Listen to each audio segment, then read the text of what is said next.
Banyak penulis sejarah dengan bermacam-macam versi ataupun menghadirkan pendapat-pendapat yang berbeda dengan pendapat jumhur atau kebanyakan ulama. Justru nanti di dalam perjalanannya kita akan menemukan sesuatu yang kurang sesuai, nanti akan kita luruskan. Kita tidak akan biarkan.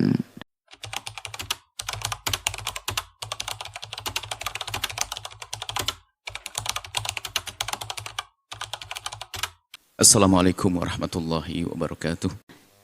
Dalam Khulasatul Lakin ada suatu kil ada yang mengatakan bahwasanya ketika bab tabani, yaitu Rasulullah menikahi Zainab bin Jahsy yang telah menjadi istrinya Zaid bin Harithah. Ada yang mengatakan riwayat bahwasanya itu Nabi jatuh cinta ketika Zainab bin Jahsy sedang bahasanya menyapu halamannya, dan Nabi melihat Zainab dan ada rasa cinta kepada Zainab. Kemudian si Zainab mengatakan ke Zaid bahwasanya Rasulullah SAW menyukaiku, dan akhirnya Zaid menalak si Zainab dan Rasulullah menikahinya. Dan saya sebagai itu, kok Rasulullah kayak gini, seakan-akan merendahkan Rasulullah seperti riwayat-riwayat seperti itu ya Rasulullah. Ya Bu ya. Mohon sebatas mana kita memercayai kil atau riwayat-riwayat yang dimana kadang riwayat ini bertentangan dengan kitab yang lain. Banyak penulis sejarah dengan bermacam-macam versi ataupun menghadirkan pendapat-pendapat yang berbeda dengan pendapat jumhur atau kebanyakan ulama. Dan sengaja kita pilih buku ini karena buku ini sudah sangat familiar. Justru nanti di dalam perjalanannya kita akan menemukan sesuatu yang kurang sesuai, nanti akan kita luruskan. Kita tidak akan biarkan. Dan tentunya Syekh Umar Abdul Jabbar di saat menukil, karena namanya ringkasan, sangat ringkas, justru itulah tugas kita untuk menjelaskan supaya kita tidak punya persepsi-persepsi yang negatif kepada baginda Nabi SAW. Dan memang dalam membaca sejarah harus hati-hati. Sebab penulis sejarah itu biasanya begini kaidahnya, dia menukil dulu, baru setelah itu tasfiyah.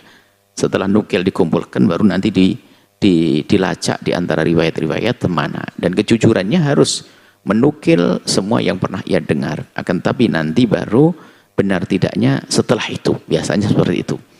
Maka dari itu kalau kita baca buku sejarah, kita tentu ada panduan, namanya ada syariat.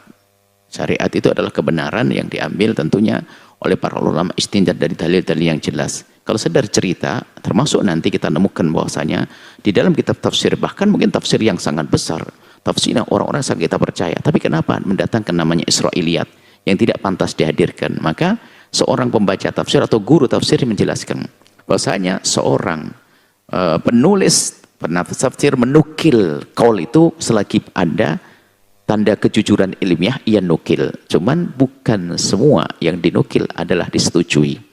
Nah, ini kita tawarkan pendapat lain lagi. Atau kita tunjukkan ada pendapat yang lebih jelas, maka ini biarpun pernah kau dengar, maka ketahuilah ini adalah bukan pendapat yang benar. Nah, itu ujungnya seperti itu. Justru kita tidak mungkin malah kita tinggalkan begitu saja. Memang ada beberapa, kita masih ingat waktu masa kecil, ada beberapa hal ya.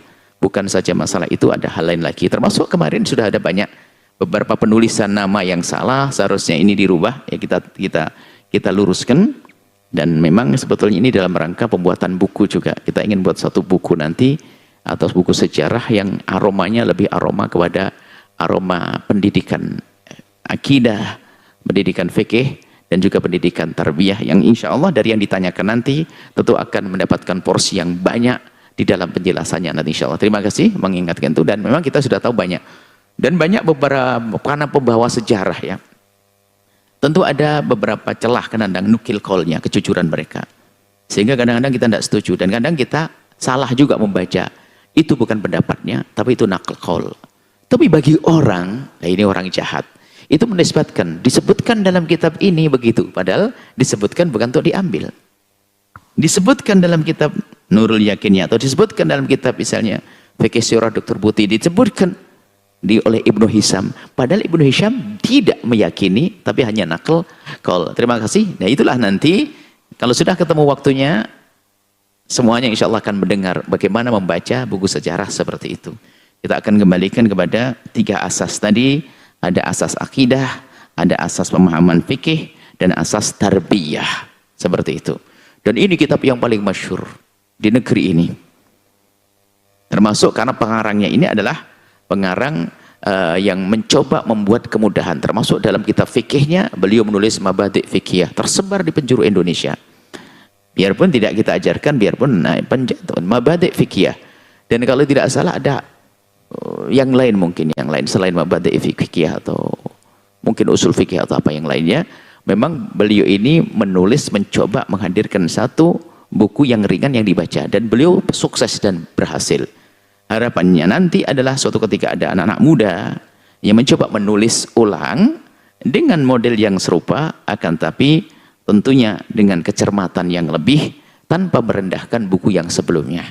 Baik, terima kasih yang disampaikan. Ya betul, itu termasuk dalam sejarah yang harus mengambil bagian terbesar tentang kisah Sayyidah Zainab, karena ada sampai naudzubillah ya, suudon kepada Nabi tidak boleh harus dipangkas dalam membaca apapun. Ada seorang penghafal Al-Quran, katanya sudah 20, bahkan mungkin ada yang mengatakan sudah sampai selesai. Rupanya waktu membaca tentang Sayyidina Zaid, lalu mencoba melihat tafsirnya, langsung murtad. Karena apa? Suudon kepada Rasulullah Sallallahu Alaihi Wasallam. Nah, dengan itulah maka nanti akan kita hadirkan bagaimana membaca kisah seperti itu. Jadi semuanya kita baca jujur. Baru nanti setelah itu akan kita beri penjelasan. Ini loh bunyinya di kitab ini, lalu penjelasannya seperti apa.